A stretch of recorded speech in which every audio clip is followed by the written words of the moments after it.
ಇವತ್ತು ರೈಲ್ವೆ ಸಚಿವರ ಜೊತೆಯಲ್ಲಿ ಕೇಂದ್ರದ ಹಿಂದೆ ಬರಲ್ಲ ರೈಲ್ವೆ ಇಲಾಖೆಯ ಸಚಿವರಾಗಿರ್ತಕ್ಕಂಥ ಸೋಮಣ್ಣ ಅವರು ಮತ್ತು ನಮ್ಮ ಮೈಸೂರಿನ ಲೋಕಸಭಾ ಸದಸ್ಯರು ಯದುವೀರ್ ಅವರು ಮತ್ತು ನಮ್ಮ ಮಾಜಿ ಶಾಸಕರು ಮತ್ತು ನಮ್ಮ ರೈಲ್ವೆ ಇಲಾಖೆ ಅಧಿಕಾರಿಗಳು ಈ ದಿನ ಬೆಂಗಳೂರು ಮತ್ತು ಮೈಸೂರಿನ ನಡುವೆ ಹಲವಾರು ರೀತಿಯ ಮನವಿಗಳನ್ನು ಆಯಾ ಭಾಗದ ಜನತೆಯನ್ನು ಕೊಟ್ಟಿದ್ದಾರೆ. ನಮ್ಮ ಬೆಂಗಳೂರು, ಮಂಡ್ಯ ಮತ್ತು ಮೈಸೂರು ಕೆಲವು ಕಾಮಗಾರಿಗಳು ಸಣ್ಣ ಪುಟ್ಟ ಕಾಮಗಾರಿಗಳಾಗಬೇಕಾಗಿದೆ ಮತ್ತು ರೈಲ್ವೆ ನಿಲ್ದಾಣಗಳಲ್ಲಿ ರೈಲು ನಿಲ್ಲಿಸತಕ್ಕಂಥ ವಿಷಯದಲ್ಲೂ ಹಲವಾರು ರೀತಿಯ ಒತ್ತಡಗಳಿವೆ.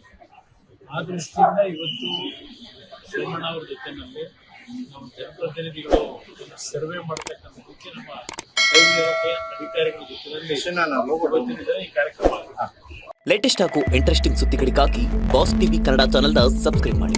ಹಾಗೆಯೇ ಬೆಲ್ ಐಕಾನ್ ಪ್ರೆಸ್ ಮಾಡಿ. ಇದರ ಜೊತೆಗೆ ಫೇಸ್ಬುಕ್, ಇನ್ಸ್ಟಾಗ್ರಾಮ್, ಎಕ್ಸ್ ನಲ್ಲೂ ಮಿಸ್ ಮಾಡದೆ ಫಾಲೋ ಮಾಡಿ.